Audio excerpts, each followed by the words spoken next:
우리 주일학교 때 우리 친구들과 함께 나눌 때 여러분 많이 들어봤을 것입니다. 이 홍해 도하 사건이 하나님의 이야기일까요? 모세의 이야기일까요?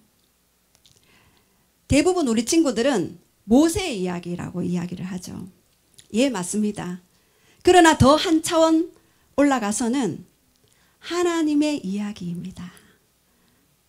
하나님이 하셨습니다. 저는 예전에 모세를 굉장히 존경하고 모세 같은 인물이 정말 되고 싶다. 어떻게 이렇게 할 수 있을까 이렇게 했는데 그 위에 보니 하나님이 계셨어요. 그래서 하나님이 그 이스라엘 백성들을 사랑하셔서 그의 일을 이루어 가시는 하나님의 열심히 그 일들을 행하시고 이끄시는 것들을 보았습니다. 예, 그래서 조금 전에 우리 찬양할 때도 성령이 오셨네. 하나님이 하나님의 열심으로 하나님의 일을 하시기 위해 성령님을 보내주셨죠. 성령님은 우리 지난 시간에 또 다른 보혜사라고 그랬습니다. 보혜사, 파라클레토스, 옆에서 서서 도와주시려고 기다려주시는 분, 우리가 준비될 때까지 기다려주시는 분. 저에게는 또 다른 보혜사가 성령님인데 또 다른 보혜사가 또 있어요. 궁금하시죠? 저의 사부님입니다. 제가 깜짝 놀랐어요. 우리 저녁마다 같이 식사하잖아요. 주일날 마치면은. 그러면 아이들이 엄마 이런 예화는 좀 빼시고 이런 간증은 좀 안 하는 게 좋지 않을까요? 이렇게 피드백을 한 적이 있었어요. 몇 번. 자주는 아니지만. 그때 또 다른 보혜사이신 저의 사부님께서 목사님의 설교가 최고야. 이야, 놀란다 그러시면서 저를 너무 존중해 주시면서 막 이렇게 세워주시는 거예요. 사실 뭐 대한민국에 또 세계적으로 위대한 설교가가 많으시겠죠. 그런데 또 다른 보혜사 되신 저의 사부님께서 그렇게 저에게 격려하는 언어를 풀어주시더라고요. 그래서 제가 기도하면서 그분이 또 다른 나의 보혜사셨군요 이러면서 하나님 앞에 고백을 했었는데 여러분들도 서로 배우자끼리 또 다른 보혜사가 되셔서 예, 격려해 주시고 네, 이렇게 세워 주시고 네, 칭찬해 주시고 그렇게 해 주시기를 바랍니다. 성령님이 오시는 조건이 있습니다. 오늘은 어린이 주일이죠. 하나님은 예수님을 통해서 어린아이가 내게로 오는 것을 용납하고 금하지 말라라고 그렇게 말씀하셨습니다. 왜 그러셨을까요? 바로 어린아이와 같은 그 마음을 보고 그렇게 말씀하셨습니다. 어린아이의 특징 첫 번째, 순수합니다. 간식에 약해요. 그런데 요즘에는요 어른 같은 어린 아이들이 많아요. 오늘 피자 줄게, 교회 올래? 라고 얘기하면 피자 우리 집에서도 많이 먹어요 이러면서 그 어른 같은 어린 아이의 모습으로 이야기해요. 예전 같으면은요 떡볶이 준다 해도 가고 막 그렇게 열심히 찾아다녔잖아요. 교회 선생님 말씀하시면 이렇게 오고 이랬는데 요즘에는 어른 같은 어린 아이들이 많아서 성령님이 들어갈 공간이 없어져 버렸어요. 어린 아이들 마음에. 그리고 두 번째, 어린 아이는요 작은 것에 감사하더라고요.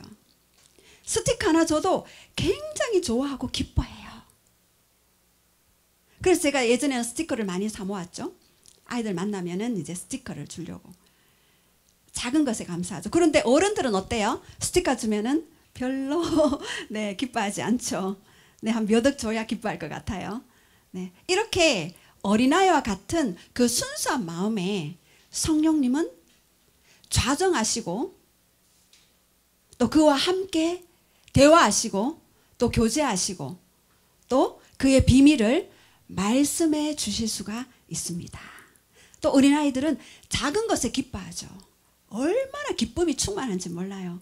작은 것에도 기뻐하고 야 그러면서, 그래서 어린아이들과 함께 생활하면 진짜 어린아이에게 배울 모습이 너무나도 많이 있습니다.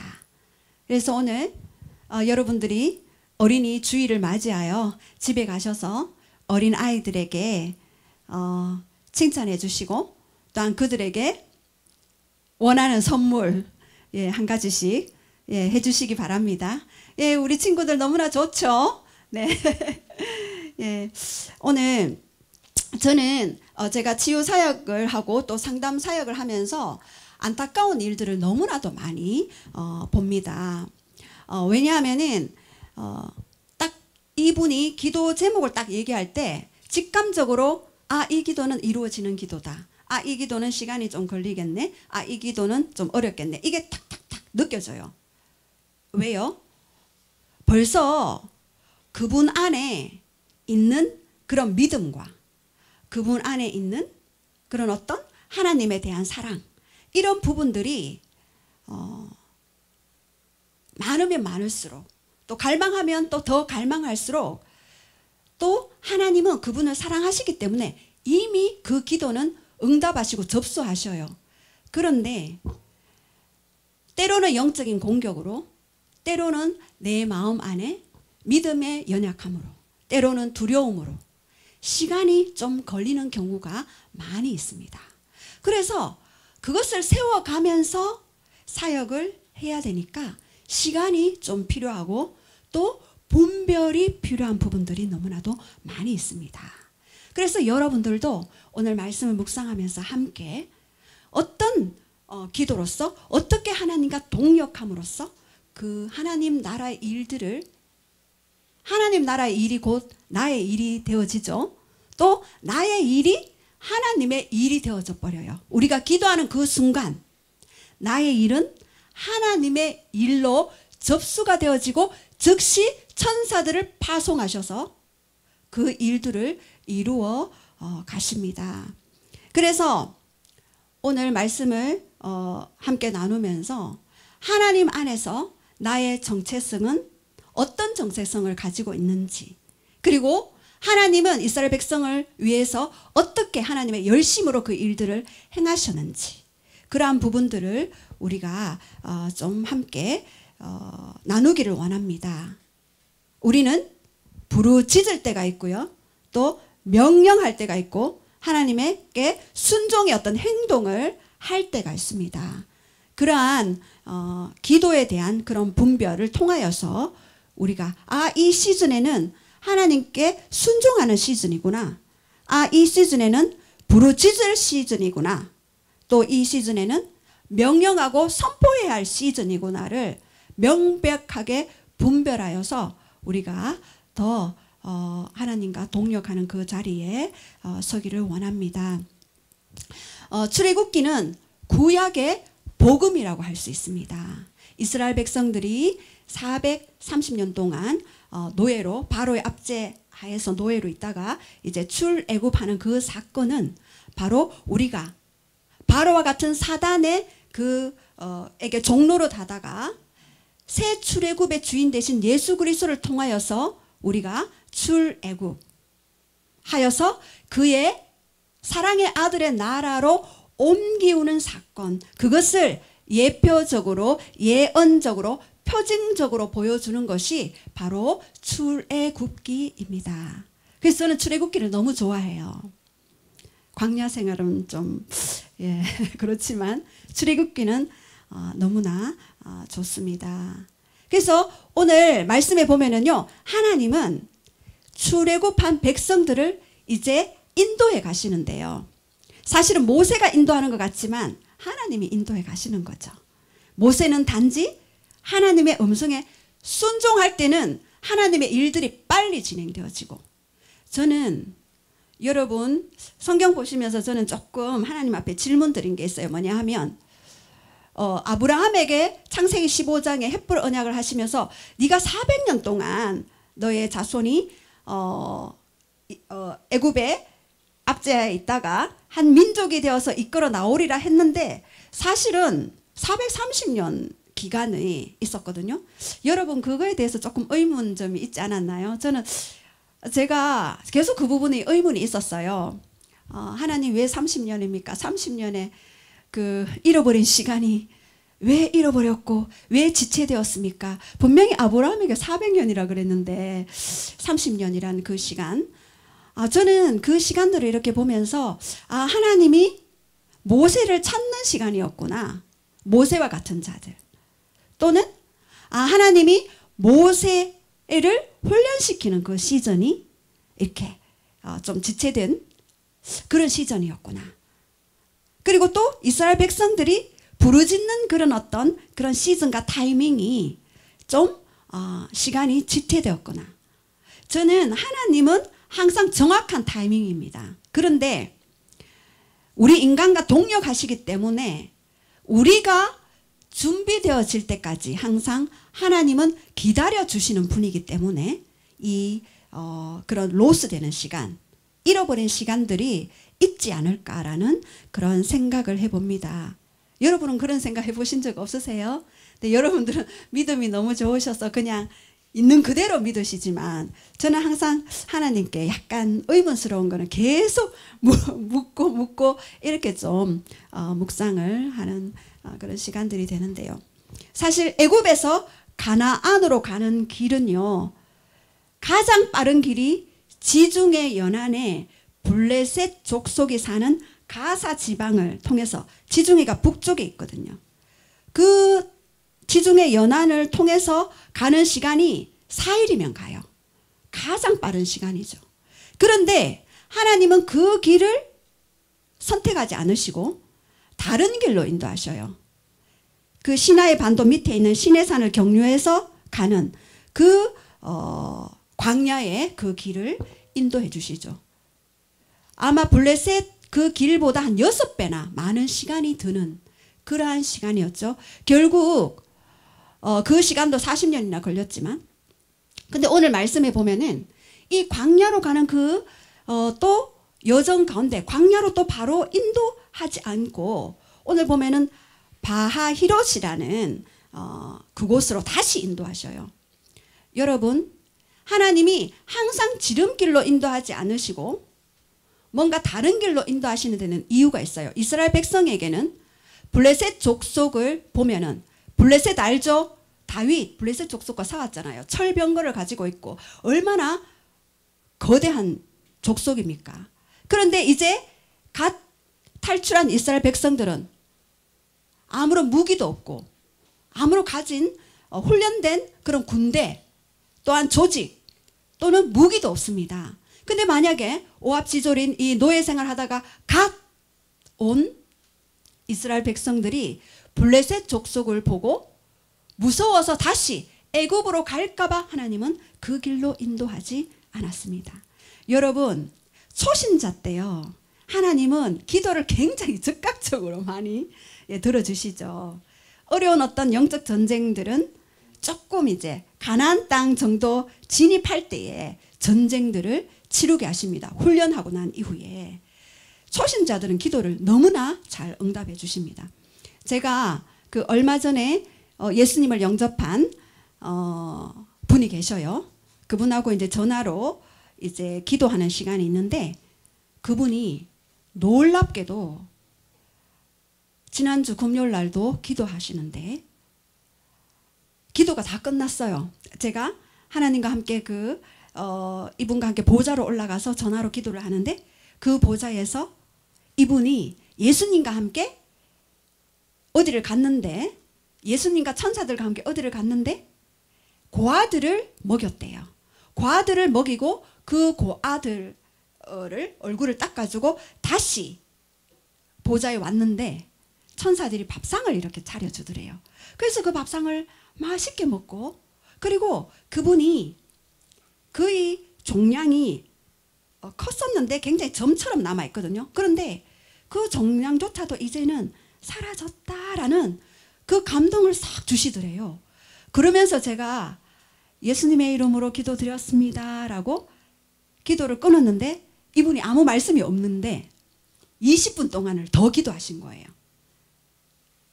계속 침묵 가운데. 그래서 제가 나중에는 다른 타임이 있어가지고 여보세요 이러면서 제가 깨웠죠. 그러니까 이분이 너무 좋더래요. 너무 좋아서 빠져나오기가 싫더래요. 그러니까 그 임재 안에 있는 그 시간들이 너무 좋은 거죠. 이제 믿은 지 얼마 되지 않았어요. 그런 것들을 보면서 와, 임재 안에서 이렇게 있는 그 시간은 너무나 좋은 시간들이구나를 이렇게 생각하게 되었습니다. 그래서 오늘 광야길로 인도하실 그 하나님이 지름길이 있는데 돌아가게 하신 그 이유, 저도 하나님이 전도사 시절에 벌써 개척하면 어떻겠습니까? 라고 주위에서 많은 그런 질문들이 들어왔어요. 또 많이 권면을 했죠. 주위의 목사님들이. 그랬는데 제가 오히려 하나님은 전통적인 교회의 조직 속으로 들어가서 5년 동안 그곳에서 있게 하셨습니다. 그곳에서 그 질서 가운데 제가 얼마나 많은 말들을 하고 싶었겠습니까? 이거는 아니고요. 이거는 이렇게 하면 더 좋을 텐데요. 하고 싶었겠습니까? 그런데 보통 우리 사역자들은 그 교회 가면은 왜 우리 시댁에 결혼하면은 기머거리 3년, 벙어리 3년 이렇게 얘기하잖아요. 그렇듯이 저도 거기 가서 기머거리 3년, 벙어리 2년 이렇게 훈련받은 것 같아요. 왜? 하나님은 진짜 조직을 이루기 위해서는 내가 먼저 조직 밑에서 순응하고 또 순종하는 그 어떤 길들을 먼저, 그 길이 광야와 같이 돌아가는 길이지만 하나님 보시기에는 지름길이기 때문에 그러신 것 같아요. 그래서 이스라엘 백성들도 블레셋 그 해안길이 가장 빠른 길이지만 이 광야길로 인도하셨습니다. 그래서 이제 바히롯에서 장막을 치는데 이 바히롯은 바로 홍해 바로 앞이었어요. 왜 홍해 바로 앞에 가서 하나님은 바히롯에 장막을 치라고 하셨을까요? 하나님의 전략이 숨어 있죠. 앞에는 블레셋 족속이 있고 북쪽에는, 서쪽에는 이제 바로 군대가 이제 추격해가 오고, 뒤쪽에는 끝없는 사막이 펼쳐지고, 동쪽에는 이제 홍해가 펼쳐지죠. 그곳에서 하나님은 장막을 치라라고 하십니다. 그때 이해할 수 없었지만 모세는 순종하면서 그곳에서 장막을 치고 있었습니다. 그런데 갑자기 뒤에서 말발굽 소리가 들리기 시작하죠. 바로 왕이 장자의 죽음 때문에 얼떨결에 이스라엘 백성들을 내보내줬지만 애곡하고 통곡하고 자기 자녀의 죽음에 통곡하고 있다가 시간이 한 일주일 정도 지나니까 정신을 차려보니 아니 이것들이 노예로 있어줘야 되는데 갔어. 은금 폐물까지도 가지고 갔구나. 그러면서 가지고 간 그 은금 폐물도 다시 찾아야 되고 이 노예들을 자기의 장자를 죽인 원수로 생각했겠죠. 그래서 병거 600승을 이끌고 바로의 최강의 군대를 이끌고 막 추격하기 시작했던 것입니다.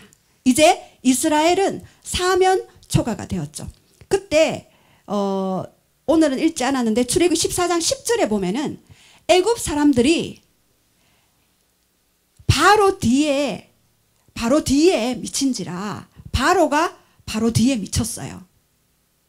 듣고 계십니까? 예, 이럴 때는 좀 바로 왕이 바로 뒤에 미쳤습니다. 예, 이제 이해가 되십니까? 예, 그런데 이스라엘 백성들이 심히 두려워하여 모세에게 원망하고 불편하게 되죠. 아니 우리에게 애굽에 매장지가 없어서 우리를 이곳까지 이끌어 내어서 광야에서 죽게 하십니까? 라고 모세를 원망하고 있습니다. 예, 우리도 이런 사면 초가의 환경을 만날 때가 있죠. 진퇴양난의 환경을 이렇게 만났을 때, 닥쳤을 때 오는 두려움. 여러분은 그 두려움을 어떻게 해결하십니까? 우리는 이 두려움의 감정이 올라오는 대로 말할 때가 많죠. 두렵기 때문에. 자, 그런데 제가 오늘 한 가지 여러분에게 팁을 줄 것은, 두려움이 올라올 때 두려움의 그 감정에 자신을 내어 맡긴다면 두려움이 더 큰 두려움으로 다가오게 될 것입니다. 그래서 긴급 처방전을 여러분에게 알려드리겠습니다. 이 두려움이 올라올 때 첫 번째, 따라해 봅시다. 말씀을 선포하는 것입니다.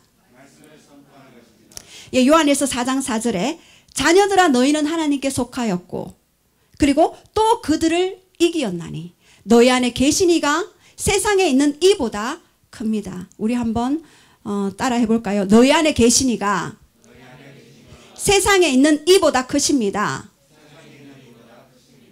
일단은 두려움의 감정이 몰려올 때 긴급 처방전으로 내 안에 계신 이가 세상에 있는 이, 세상 임금, 요한복음 14장 30절에 세상 임금보다 더 크심을, 일단은 그 말씀을 선포하셔야만 합니다. 또 두 번째, 두려움이 밀려올 때 온전한 하나님의 사랑을 묵상하셔야만 합니다. 요한일서 4장 18절에 보면은요, 사랑 안에는 두려움이 없고 이 온전한 사랑이 두려움을 내어 쫓는다라고 그렇게 말씀하십니다. 두려움이 있을 때는 온전하신 하나님의 사랑을 묵상하는 것, 그것이 두려움을 내어 쫓는 두 번째 방법이 됩니다. 그래서 과거에 나에게 부어주셨던 은혜, 그리고 현재 내게 부어주신 은혜, 그리고 앞으로 미래에 부어주실 그 은혜를 기대하며 그렇게 나아가야 합니다. 그리고 예수 그리스도는 어제나 오늘이나 영원토록 동일하신 분이심을 여러분 믿음으로 선포하셔야만 합니다. 그리고 세 번째, 두려움이 임할 때 침묵하라 입니다. 왜 침묵해야 할까요? 일단 내 입술로 내뱉을 때 두려움은 더 큰 두려움이 되고 환경은 내가 실제로 처한 환경보다 더 커 보입니다. 근데 기도 제목 낼 때는 이제 말씀할 수 있겠죠. 그래서 일단은 침묵하셔야만 됩니다. 그래서 우리가 큐티도 quiet time이잖아요. quiet, 조용하게 묵상하는 시간을 가져라. 침묵하면서 묵상하는 시간을 가질 때 두려움에서 우리는 해방할 수 있습니다. 그래서 이런 환경에 이스라엘 백성들이 바로가 뒤에 따라왔고 앞에는 홍해가 있고 노출된 그 환경에서 모세는 하나님께 들은 음성을 풀어놓고 있습니다. 출애굽기 14장 13절과 14절 말씀에 보면은요, 너희는 두려워 말고 가만히 서서 여호와께서 오늘날 너희를 위하여 행하시는 구원을 보라. 너희를 위하여 행하시는 구원을 보라라고 말씀하십니다. 그리고 너희는 가만히 있어. 여호와께서 행하시는 구원을 보라. 그리고 여호와께서 너희를 위하여 싸우시리니 너희는 가만히 있을지니라 라고 그렇게 말씀하십니다. 자, 그런데 하나님 편에서 이렇게 진퇴양난의 환경일 때가 있는데 하나님이 이렇게 진퇴양난 사면초가의 환경을 두시는 하나님의 모략, 계략이 있습니다. 우리 한번 첫 번째, 하나님 편에서 분명히 이유가 있죠. 첫 번째, 시작. 하나님이 영광 받으시기 위함이다. 자, 여러분 사면초가에 있을 때 그렇게 선포하십시오. 아, 하나님이 영광 받기 위함이시죠? 이렇게 선포하십시오. 자, 말씀 17절 시작. 내가 바로와 그의 모든 군대와 그의 병거와 마병으로 말미암아 영광을 얻으리니. 예, 우리의 모든 삶에서 영광 받기를 원하시는 하나님의 모략이 여러분의 사면초가의 그 환경에 숨어 있습니다. 그래서 이사야 43장 7절에는요. 내 이름으로 불려지는 자, 곧 내가 내 영광을 위하여 창조한 자를 오게 하라. 그를 내가 지었고 내가 그를 만들었느니라 라고 그렇게 말씀하셨습니다. 자, 우리 여기에서 영상을 하나 볼 텐데요. 네, 그 당시의 상황이 얼마나 심각한 상황인지 여러분 실감이 나시죠? 예, 이렇게 앞에는 홍해바다, 뒤에는 바로 군대가 따라왔을 때 이렇게 하나님께서 하신 이유가 첫 번째, 하나님께서 영광 받기 위함이며 두 번째, 하나님 되심을 드러내시기 위함입니다. 우리 25절 한번 볼까요? 시작. 그들의 병거 바퀴를 벗겨서 달리기가 어렵게 하시니 애굽 사람들이 이르되 이스라엘 앞에서 우리가 도망하자. 여호와가 그들을 위하여 싸워 애굽 사람들을 치는도다. 예, 여기에서 보면은 애굽 사람들도 알았어요. 여호와가 그들을 위해 싸우신다. 그래서 애굽 사람을 치신다라고 그렇게 애굽 사람들도 알았어요. 이 말씀은요, 바로 내가 너희를 위하여 싸우리니 너희는 가만히 있을지어다. 출애굽기 14장 14절 말씀의 성취를 실제적으로 바로가 홍해 바닷물에 바로 수장되고 난 후에 그 말씀을 이제 성취하시는 거죠. 애굽 사람 입술에서 선포하셨어요. 조금 전에 기도 속에서도 나왔죠. 모든 세상 사람들이 우리를 통해 하나님이 하시는 일들을 보게 하소서. 하나님의 방법은 바로 그것입니다. 그래서 홍해는 수심이 한 15m 정도 돼요. 그리고 넓이가 10km 정도 되죠. 48차선 정도 되는 아주 넓은 그런 도로망이죠. 그 길을 하나님이 내셔서 이스라엘 백성들 장정만 60만, 도합 합쳐서 어린아이 합쳐서 200만이나 되는 그 사람들을 이제 이끌어 가는데 이스라엘 백성에게는 그 홍해 물을 갈라지게 하셔서 육지와 같이 걸어가게 하십니다. 마른 땅 같이 되어서 걸어가게 하였습니다. 그러나 바로와 그의 백성은 이스라엘 백성을 추격할 때 어떻게 되었습니까? 홍해 바닷물에 수장시켜버리죠. 죽게 하셨습니다. 이 의미는요, 400년간 길들여진 이스라엘 백성들의 옛 습성, 옛 사고를 이야기합니다. 바로 우리도 예수님에 의해서 새로운 출애굽을 할 때에 우리의 모든 옛 자아, 옛 습관, 옛 방식은 이 홍해물에, 성령의 물에 수장시켜야지만이 온전한 가나안 땅을 향하여서 전쟁을, 믿음의 거룩한 전쟁을 수행할 수가 있는 것입니다. 그리고 세 번째, 이 하나님이 사면초가에서 하시고자 했던 것, 바로 세 번째 한번 선포해 주세요. 믿음을 주시기 위함이다. 믿음을 주시기 위함입니다. 31절 한번 선포하겠습니다. 시작. 이스라엘 여호와께서 애굽 사람들에게 행하신 그 큰 능력을 보았으므로 백성이 여호와를 경외하며 여호와와 그의 종 모세를 믿었더라.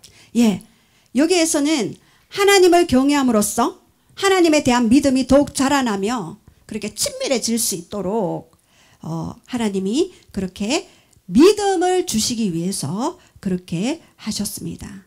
이 사건 이후에 이스라엘 백성들이 진짜 하나님이 하나님 되심을 알게 되었고, 그리고 그의 종 여호와의 종 모세를 믿게 되었습니다. 왜냐하면 앞으로 펼쳐질 그 가나안 땅에서 7 족속과의 전쟁이 남아있고, 이 전쟁은 믿음 없이는 수행할 수 없는 전쟁이기 때문입니다. 그래서 미리 훈련을 시키는 것입니다. 그 두 번째, 하나님은 모세와 동역하셨습니다. 바로 순종의 행위, 명령기도를 통하여서 모세와 함께 그렇게 동역하셨는데, 우리 출애굽기 14장 14절 한번 선포하겠습니다. 시작.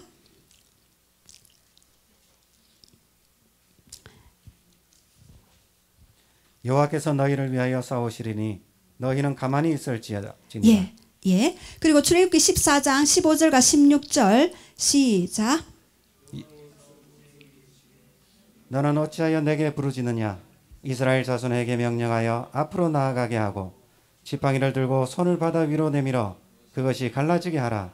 이스라엘 자손이 바다 가운데서 마른 땅으로 행하리라. 예.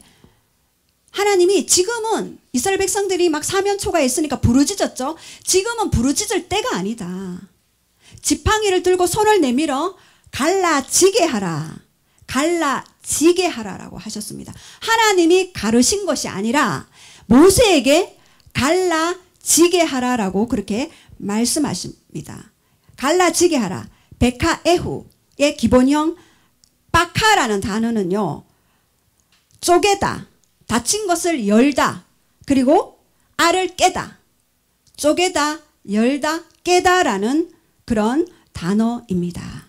그래서 모세가 지팡이를 든 손을 바다 위로 내밀고만 있는 것이 아니라 바닷물을 실제로 가르는 행위, 갈라지게 하라라고 그렇게 말씀하셨습니다. 하나님이 직접 하시지 않고 모세를 통하여서 모세에게 지시하시고 그 일을 행하시고 갈라지게 하셨습니다. 능력은 하나님께 있지만 모세를 통하여서 그 능력을 행하게 하십니다. 우리를 동역자로 파트너십을 가지고 우리를 부르셨죠. 즉 이 행위는 모세는 왕의 기도를 하고 있는 것입니다. 그렇다면 왕의 기도란 무엇입니까? 세 번째, 왕은요 하나님의 기름 부음을 받고 중보를 수행하는 사람이에요. 그래서 제사장은 백성 편에서 하나님께 탄원하고 간청하고 간구하는 자죠. 선지자들은요 하나님의 음성을 듣고 하나님 편에서 그렇게 백성에게 하나님의 길을 가르쳐 주는 자를 선지자라고 하죠. 그런데 왕은 하나님의 대표자로서 그 백성을 보호하고 그리고 대적을 물리치는 그 역할을 감당하는 것이 바로 왕의 임무이고 수행입니다. 수행자입니다. 예수님은 왕이셨죠. 그분 안에 모든 존재하는 그 모든 것은 그분의 말에 무릎을 꿇을 수밖에 없었습니다. 그래서 모든 만물은 그 발 앞에 무릎을 꿇을 것이다 라고 그렇게 말씀하셨죠. 그래서 예수님이 명령하셨을 때는 바람과 바다도 조용했죠. 그리고 예수님이 명령하셨을 때 죽은 나사로도 일어나게 되었습니다. 그리고 예수님이 명령하셨을 때 군대 귀신도 돼지떼에게 들어갔어요. 여러분, 여기서 군대 귀신도 돼지떼에게 들어간 사건 아시죠? 귀신도요, 악한 영도 집이 필요해요. 그냥 저는 여러분 생각해 보지 않았습니까? 예수님의 이름으로 본인이 떠나가라 하면 떠나가야 되는데 얘들이 돼지떼에게 들어가게 해달라고 요구했잖아요. 왜? 집이 필요하기 때문에. 살아있는 집. 성령님도 집이 필요해요. 그래서 우리를 성령의 전으로 삼고 싶어 하죠. 악한 영들도 집을 필요로 합니다. 그래서 그를 섬기고 합법적으로 구술하거나 이렇게 했을 때 그에게 악한 영이 들어갈 거처로 삼는 것이 바로 그들의 역할입니다. 영의 원리는 똑같아요. 비슷해요. 그래서 이렇게 예수님이 명령했을 때 그 악한 영들은 돼지떼에게 들어가야만 했습니다. 자, 그렇다면 나는 왕의 기도를 할 수 있습니까? 베드로전서 2장 9절 그 근거를 한번 보겠습니다. 시작. 그러나 너희는 택하신 족속이요 왕 같은 제사장들이요 거룩한 나라요 그의 소유가 된 백성이니 이는 너희를 어두운 데서 불러내어 그의 기이한 빛에 들어가게 하신 이의 아름다운 덕을 선포하게 하려 하심이라. 예, 여기에서 너희는 왕이요 제사장들이라 라고 그렇게 이야기했습니다. 우리 계시록 5장 10절도 한번 선포하겠습니다. 시작. 그들로 우리 하나님 앞에서 나라와 제사장들을 삼으셨으니 그들이 땅에서 왕노릇 하리로다 하더라. 예, 나라와 제사장 삼아서 땅에서 우리로 하여금 왕노릇 하게 하심입니다. 그래서 나는 왕의 정체성을 가지고 이 땅에서 살아가도록 하나님이 부르셨습니다. 왕의 역할은 대적으로부터 보호하고 그리고 전쟁을 수행하고 영토를 확장하는 것이 또 왕에 대한 그 부르심이 있습니다. 그래서 영토를 확장하는 것, 땅끝까지 이르러 복음을 전하는 것, 사마리아와 온 유대와 사마리아 땅끝까지 하나님 나라의 영토를 확장하는 것, 그것 또한 왕의 임무 수행입니다. 그래서 예수님은요 사단과 질병에 대해서 명령하셨죠. 사도들도 명령했고 바울도 명령했습니다. 그러면 마귀는 떠나가고 질병은 치유되고 환경은 변화되었습니다. 이것이 왕이 하는 일입니다. 속박에 있는 백성을 보호하고 하나님 나라의 확장을 위해서 공격적인 기도를 하는 거. 여러분, 기도가 때로는 방패 기도가 있고요, 공격적인 기도가 있습니다. 이 방패 기도는요 보호 기도이고 이 보호 기도는 보혈 기도로서 보호가 되어집니다. 내가 예수님의 보혈로 덮습니다 할 때 보호가 되어지는 거죠. 근데 이 공격적인 기도는요 왕으로서 명령하고 선포하는 것, 그것이 바로 왕의 기도입니다. 그래서 여러분이 어떤 기도를 어떻게 해야 할지를 분별하셔야만 합니다. 때로는 부르짖은 기도를 할 때가 있고 때로는 하나님과 친밀함의 그 기도를 할 때가 있고 또 때로는 왕으로서 명령하고 선포하는 그 기도를 해야 할 때가 있습니다. 그래서 질병과 사단과 환경에 대해서는 명령하는 것입니다. 이것이 왕의 기도이고 공격적인 기도입니다.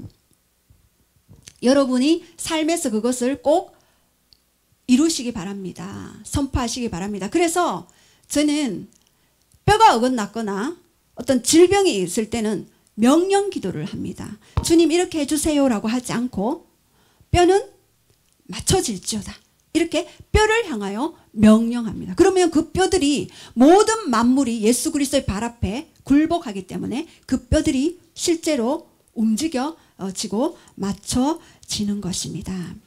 그래서 우리는 태초 때부터 이렇게 왕의 그 다스림의 DNA를 가지고 있습니다. 그래서 모세가 바다 위로 손을 내밀어 지팡이를 내밀었을 때 동풍이 불어서 바다를 마른 땅같이 걷게 하신 그 하나님을 오늘 여러분이 붙들어야 할 말씀으로 선포하기를 원합니다. 우리 22절 한번 다 같이 한번 선포하겠습니다. 시작.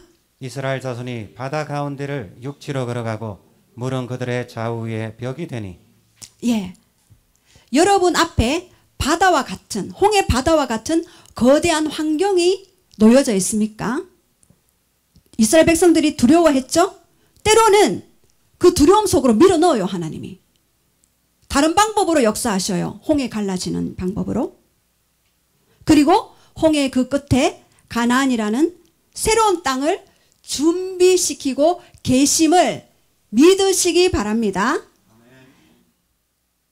바다를 마른 땅같이 걷게 하시는 그 하나님의 놀라운 그 권능의 역사가 여러분의 삶 가운데 성취되기를 선포합니다. 예. 그래서 마지막으로 우리 결론 한번 해주시기 바랍니다. 분별의 기도로 응답을 창출하라. 첫 번째, 사면 초가일 때 하나님의 모략. 하나님의 모략은 뭐라 그랬습니까? 하나님이 영광 받으시죠. 그리고 하나님의 하나님 되심을 나타내기 위함입니다. 그리고 우리에게는 믿음을 주시기 위함입니다. 왜요? 가나안 땅에 있을 거룩한 전쟁에는 반드시 믿음이 필요하기 때문입니다. 자, 두 번째, 하나님은 모세와 동력하신다. 어떻게 하라 그랬죠? 갈라지게 하라. 갈라지게 하라고 모세에게 하셨습니다. 하나님이 가르쳤는 게 아니라 모세에게 갈라지게 하라라고 그렇게 지시하셨습니다. 그리고 세 번째, 왕의 기도를 하라. 자, 왕의 기도는 바로 순종의 행위. 지팡이를 들라 할 때는 들고 갈라지게 할 때는 갈라지게 하고 명령하라 할 때는 명령하는 것. 이것이 바로 왕의 기도입니다. 자, 우리 함께 오늘 좀 말씀을 잡고 기도했으면 좋겠습니다. 나오셔서 함께